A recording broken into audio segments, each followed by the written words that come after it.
Ramesh Chennithala, very good morning.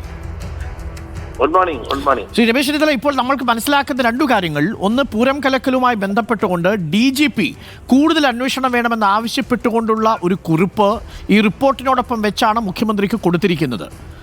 അതേസമയം റിപ്പോർട്ടിൽ പറയുന്നത് ഈ തിരുവമ്പാടി ദേവസ്വത്തിലെ ചിലർ ആസൂത്രിതമായി ഈ പൂരം കലക്കാൻ ശ്രമിച്ചു എന്ന രീതിയിലാണ് റിപ്പോർട്ടുള്ളതായി നമ്മൾ മനസ്സിലാക്കുന്നത്. പൂർണ്ണ ഉള്ളടക്കം ഞാൻ കണ്ടിട്ടില്ല. നമ്മൾക്ക് വരുന്ന വിവരമനുസരിച്ച് ഇത് കമ്മീഷണറുടെ വീഴ്ചയായും തിരുവമ്പാടി ദേവസ്വത്തിലെ ചിലരുടെ വീഴ്ചയായിട്ടുമാണ് ADGP ചിത്രീകരിക്കാൻ ശ്രമിച്ചിരിക്കുന്നത്.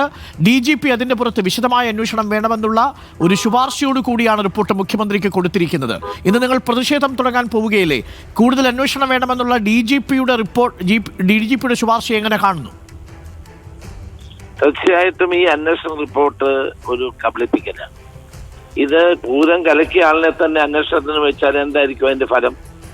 അപ്പൊ അതുകൊണ്ട് അതിന് ഗൂഢാലോചന നടത്തിയ ADGP തന്നെ ഈ അന്വേഷണം നടത്തിയ റിപ്പോർട്ട് കൊടുത്താൽ അത് എങ്ങനെ അംഗീകരിക്കാൻ കഴിയും? വാസ്തവത്തിൽ DGP റിപ്പോർട്ട് മടക്കേണ്ടതായിരുന്നു. എന്നിട്ട് പുതിയൊരു അന്വേഷണത്തിന് മുൻകൈ എടുക്കേണ്ടതായിരുന്നു.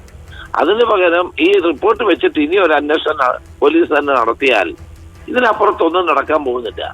അതുകൊണ്ട് പോലീസ് അന്വേഷണം കൊണ്ട് യാതൊരു തരത്തിലുള്ള വസ്തുതകളും പുറത്തു വരാൻ പോകുന്നില്ല. സമഗ്രമായ മറ്റൊരു ജുഡീഷ്യൽ അന്വേഷണത്തിലൂടെ മാത്രമേ വസ്തുതകൾ പുറത്തു വരികയുള്ളൂ. അല്ലാണ്ട് ഈ പോലീസുകാരെ തന്നെ ഏൽപ്പിച്ചാൽ ഇതിൽ നിന്ന് വ്യത്യസ്തമായ ഒരു റിപ്പോർട്ടും പുറത്തു വരാൻ പോകുന്നില്ല എന്നുള്ളതാണ് സത്യം. ശ്രീ രമേശ് ചെന്നിത്തല, ഈ ദിവസം ADGPയുടെ സാന്നിധ്യം അവിടെ ഉണ്ടായിരുന്നു, DIGയുടെ സാന്നിധ്യം ഉണ്ടായിരുന്നു, IG ഉണ്ടായിരുന്നു. ഈ മുതിർന്ന പോലീസ് ഉദ്യോഗസ്ഥരിൽ പലരും ഈ അവലോകന യോഗത്തിലൊക്കെ പങ്കെടുത്തതുമാണ്. രാത്രി സമയമായപ്പോൾ ADGPയുടെ ഫോൺ സ്വിച്ച് ഓഫ് ചെയ്ത് അദ്ദേഹം ഉറങ്ങാൻ പോകുന്നു. രാവിലെ അദ്ദേഹം അവിടെ നിന്ന് മൂകാംബികയ്ക്ക് പോകുന്നു. അപ്പോൾ ഇതിലൊക്കെ ഒരു അസ്വാഭാവികതയില്ലേ? ഇതുമായി മൊത്തം പരിശോധിക്കുമ്പോൾ അസ്വാഭാവികതയുണ്ട്. അതൊന്ന് വ്യക്തമായി കണ്ടുപിടിക്കേണ്ടതായിട്ടുണ്ട്. പൂരം എന്ന് പറയുന്നത് തൃശ്ശൂർക്കാരുടെ മാത്രമല്ല, കേരളത്തിന്റെ കേരളം ഹൃദയത്തോട് ചേർത്ത് വെക്കുന്ന ഒരു മഹാസംഭവമാണ്. ആ പൂരം കൈകാര്യം ചെയ്യുന്ന കാര്യത്തിൽ ഗുരുതരമായ വീഴ്ച വന്നിരിക്കുന്നു. അതിന്റെ പിന്നിൽ ഒരു അസ്വാഭാവികമായ നിരവധി കാര്യങ്ങൾ ഉണ്ടായിരിക്കുന്നു. അപ്പൊ അതിനെപ്പറ്റി സമഗ്രമായ ഒരു അന്വേഷണത്തിലൂടെ മാത്രമേ കാര്യങ്ങൾ പുറത്തു വരികയുള്ളൂ.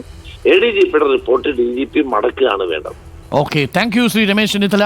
ADGPയുടെ റിപ്പോർട്ട് DGP മടക്കാതെ ഈ പോലീസ് തന്നെ ഇനി വിശദമായ എന്ത് അന്വേഷണം നടത്തിയാലും അത് തങ്ങൾക്ക് സ്വീകാര്യമാവില്ല എന്നാണ് ശ്രീ രമേശ് ചെന്നിത്തല ഇപ്പോൾ പറഞ്ഞിരിക്കുന്നത്.